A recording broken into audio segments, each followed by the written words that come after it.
বিশ্বনবী দোয়ায় বলতেন, আল্লাহুম্মা জাআলনি সাবুরা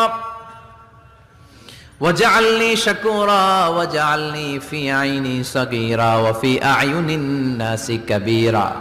ও আল্লাহ, আপনি আমারে ধৈর্যশীল বানান, আপনি আমারে শুকরগুজার বান্দা বানান, আমার চোখে আমারে আপনি ছোট বানান, মানুষের চোখে আপনি আমারে বড় বানান।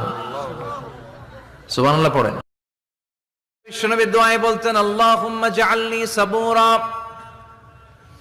ওয়াজআলনি শাকুরা ওয়াজআলনি ফি আইনি সাগীরা ওয়া ফি আ'য়ুনিন নাসি কাবীরা। ও আল্লাহ, আপনি আমারে ধৈর্যশীল বানান, আপনি আমারে শুকরগুজার বান্দা বানান, আমার চোখে আমারে আপনি ছোট বানান, মানুষের চোখে আপনি আমারে বড় বানান। সুবহানাল্লাহ পড়েন। বিশ্বনবী দোয়ায় বলতেন, আল্লাহুম্মা জাআলনি সাবুরা ওয়াজআল